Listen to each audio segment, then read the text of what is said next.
Di balik kilau gemerlap Singapura yang menggoda, terdapat sebuah rahasia besar yang tersembunyi dalam bayangan malam kota ini. Sebuah cerita yang melibatkan uang kotor, rumah mewah, dan identitas ganda yang tak terduga. Siapa sebenarnya para pemilik kekayaan asing yang tinggal di Swiss Asia ini?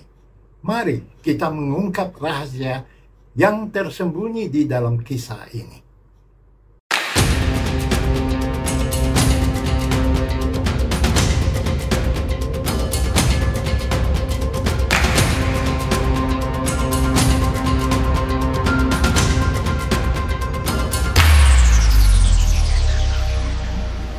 Dalam gemerlap Singapura yang dikenal sebagai Swiss Asia, terdapat sebuah cerita tersembunyi yang melibatkan uang kotor dan kaya raya asing.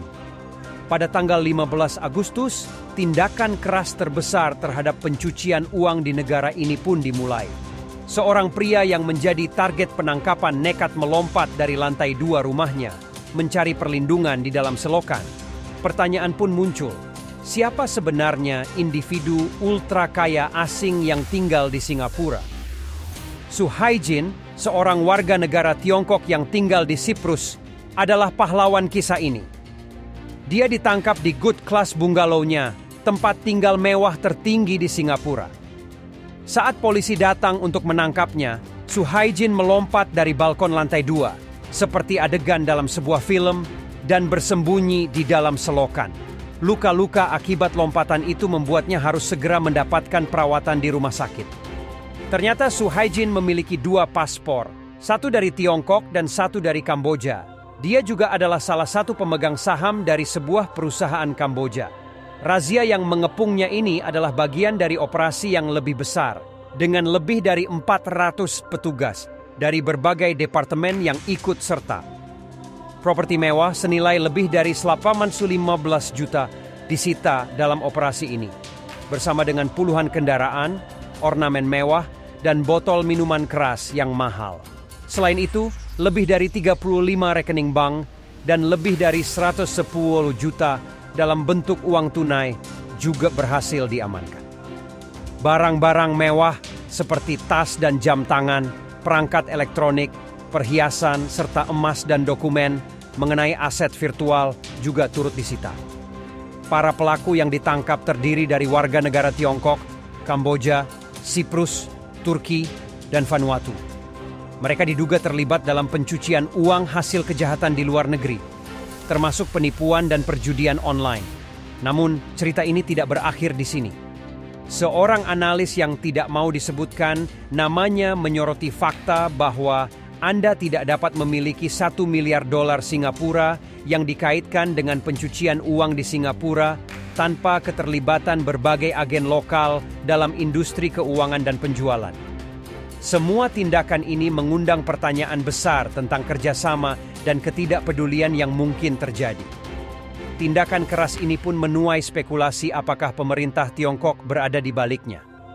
Beberapa hanya bisa berspekulasi, mengingat kunjungan Menteri Luar Negeri Tiongkok ke Singapura hanya seminggu sebelumnya. Kemungkinan bahwa operasi ini adalah bagian dari agenda pemerintah Tiongkok tidak bisa diabaikan begitu saja. Dalam sorotan tajam, Singapura juga memutuskan untuk meningkatkan pengawasan terhadap kekayaan asing, terutama yang berasal dari Tiongkok. Otoritas Moneter Singapura, MS, bekerja sama dengan Departemen Urusan Komersial, CAD, untuk mengembangkan kasus ini. Laporan transaksi mencurigakan, STR, yang diajukan oleh lembaga keuangan di Singapura telah memberitahu CAD tentang aktivitas mencurigakan. MAS berjanji untuk bertindak tegas terhadap lembaga keuangan yang melanggar persyaratan anti-money laundering, AML, atau yang memiliki kontrol yang tidak memadai terhadap risiko pencucian uang pendanaan terorisme.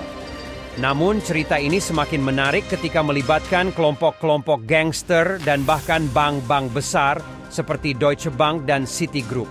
Selain itu, terjadi penurunan tiba-tiba dalam pasar mata uang kripto hanya beberapa hari setelah berita ini mencuat. Beberapa menduga bahwa penurunan itu mungkin terkait dengan cerita pencucian uang ini. semakin jelas bahwa cerita ini mungkin hanyalah upaya dari pemerintah Tiongkok untuk mencoba mengendalikan keruntuhan ekonomi mereka yang disebabkan oleh runtuhnya gelembung perumahan di Tiongkok. Cerita ini kemudian mengarah ke penangkapan hampir $1 miliar dalam operasi pencucian uang terbesar di Singapura. Individu dan perusahaan dari berbagai belahan dunia terlibat, termasuk salah satu yang sebelumnya ditahan di Taiwan karena menjadi mata-mata Tiongkok. Dan di sumber dari Bloomberg menyebutkan bahwa pada tanggal 18 Agustus, Singapura mengambil alih 11 properti lainnya dalam rangka penyelidikan kasus pencucian uang dan pemalsuan yang besar. Totalnya ada 105 properti yang disita, termasuk rumah-rumah mewah di Oceanfront Sentosa Cove senilai lebih dari $800 juta Singapura.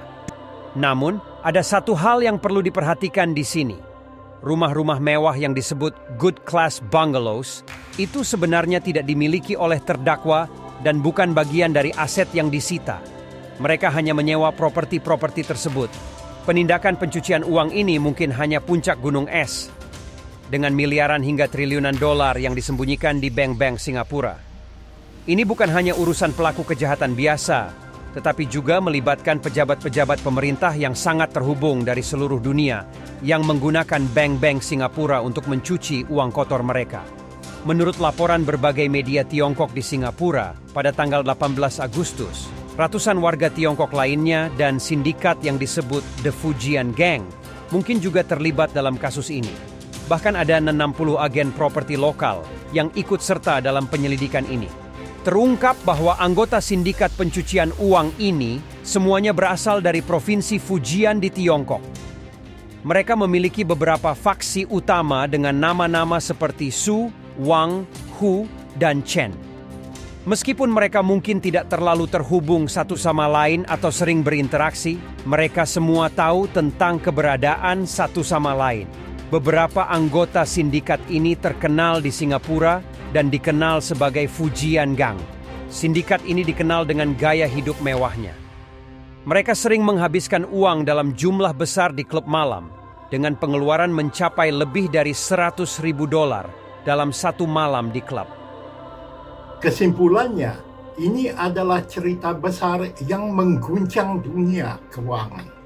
Mengungkap jaringan pencucian uang yang melibatkan gangster, bank-bank besar, dan bahkan potensi keterlibatan pemerintah. Jangan lupa subscribe dan tekan tanda loceng untuk mendapatkan berita terkini dan perkembangan cerita sejauh ini. Terima kasih sudah menonton.